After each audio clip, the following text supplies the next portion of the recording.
Today we will be discussing military, economic, legal, and media-related aspects of the Mexican drug war.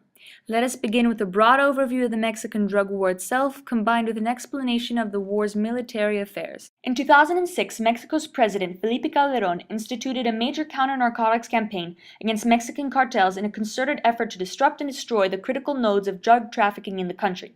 At its height, the strategy involved the deployment of 96,000 combat troops, nearly 40% of all active personnel in Mexico, to directly confront syndicates and their leaders. In short, Mexico followed the advice of the U.S. to combat the drug war, and so the United States actively supported the crackdown, pledging $1.4 billion to counter narcotics assistance in 2008 and 2010, what subsequently became known as the Marinda Initiative, and continues to support them today under the Obama administration, pledging $660 million between 2011 and 2012.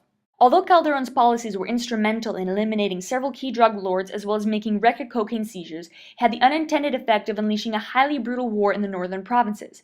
Aside from spawning extreme violence, the Marinda Initiative actually failed to significantly disrupt syndicate activity, and Calderon's approach also had little impact on the corruption in Mexico, which threatened to put security efforts into stagnation. When the new president, Enrique Nieto, was elected in 2012, he pledged to reverse the militarized counter-narcotics policies of his predecessor, which he maintained were responsible for unleashing a bloody drug war that over the course of 6 years left thousands dead. Central to Nieto's approach is the creation of a national gendarmerie that will henceforth assume primary responsibility for fighting drug cartels in the country. Its creation requires returning the counter-narcotics mission from the army to the police, and according to Nieto, a law enforcement structure that is clean, transparent, and trusted.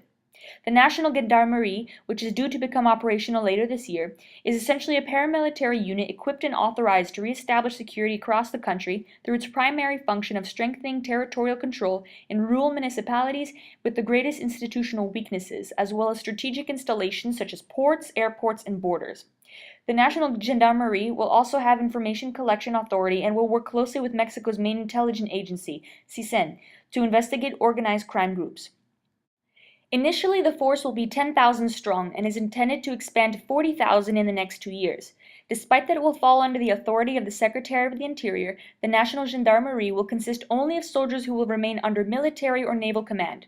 These troops will be heavily armed, uniquely trained in rapid assault tactics, and specifically authorized to operate above forces that typically apply to the police.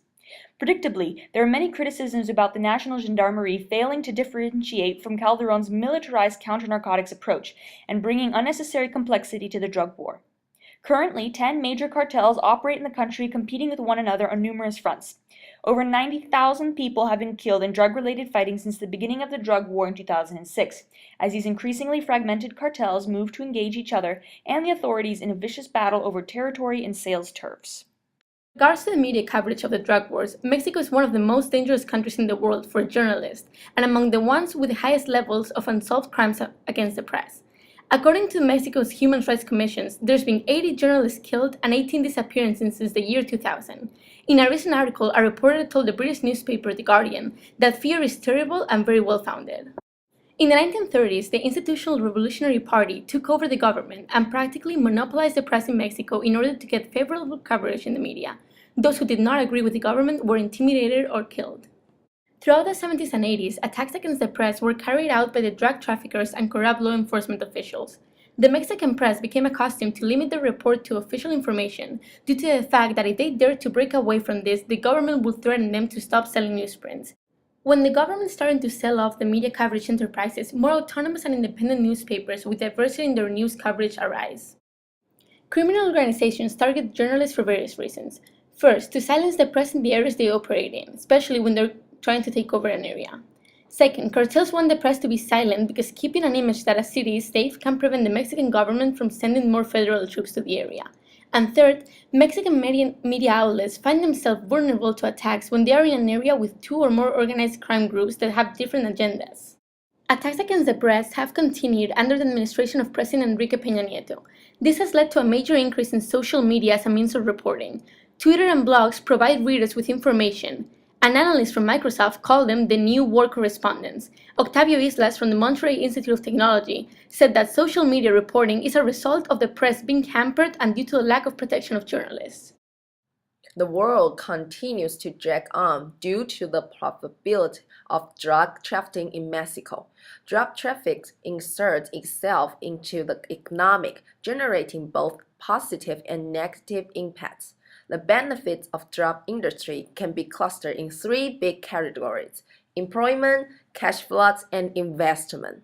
From the following chart, we can see that the number of employees in illegal drug trafficking is 468,000, while the number in the wood industry is 84,000. So if we compare these two industries, drug smugglers employ 5 times as many people as the entire timber industry of the whole country. On the other hand, drug trafficking brings negative consequences to the economy because it increases violence, corruption, and local drug abuse. Migration of people increase. Transnational corporations are not willing to invest in the country, and moreover, it negatively impacts the tourist industry. On this figure, we can see that before 1999, drug cash flows and the investments generate more benefits than the costs associated with this illegal industry. However, after 1999, it was totally opposite. After observing the effects of the drug in the Mexican economy, it is necessary to step back and look at the laws and policies that allow this phenomenon to occur. The discrepancies between Mexico's laws and policies and their application of these laws and policies throughout the drug war can be summarized under 3 different categories: the actual laws of both Mexico and the United States, the Mexican gun and drug law reforms of 2009, and the human rights violations amongst innocent Mexican civilians. According to Article 10 of the Constitution and Articles 55 and 59 of the Federal Law of Firearms, Mexico does have very strong gun laws. The inhabitants of the United Mexican States are free to possess weapons of any kind for their security and legitimate defense, with the exception of those expressly prohibited by law. Permits also must exist explaining the use of the weapon, and if the weapon crosses international borders, additional permits must be obtained. The problem is in America. 2.2% of total demand for U.S. firearms originated south of the border between 2010 and 2012. These weapons are often brought in the U.S. through straw men, quote-unquote, purchases who acquire arms on the behalf of others with the intention of being trafficked to Mexico. This results in $127 million for gun retailers and an average annual number of 252,000 guns crossing the border. This goes to show that although strict gun laws do exist, they are virtually being ignored. This virtual dismissal of the law is relevant to note, especially regarding the drug law reforms of 2009. Although these laws are harsh, and one would think that drug use and sale would be extremely discouraged, what actually happens is that resources for adequate investigations, fair trials, and jail space goes to many innocent civilians. Maria has a story that's very unique. She saw her schoolhouse friends at an airport later in life and was convinced to carry a bag while her friend held her baby. The bag contained heroin, and without a fair trial, without a legal advisor that spoke her native language, or a proper investigation, she ended up being sentenced to 22 years in jail. Maria's story is relevant to note because innocent civilians are being violated all the time. Children are recruited to sell drugs straight out of schools. Children and families are being shot in the street, and these drug lords are making a mockery of death. No matter what, it's important that we protect the civilians because we literally don't have laws that are on their side. All that being said, it should by now have become clear that apart from the cartels, there are several aspects of the Mexican drug war that are actually working against Mexico's ability to end the drug trafficking. These are the policies we suggest be employed by the Mexican government in order to keep moving on the right track. In terms of military affairs, the first policy recommendation would be to cancel the gendarmerie, which is really just creating a separate military group. The second would be to temporarily integrate the command of the federal police into the military, seeing as the military has far lower corruption rates.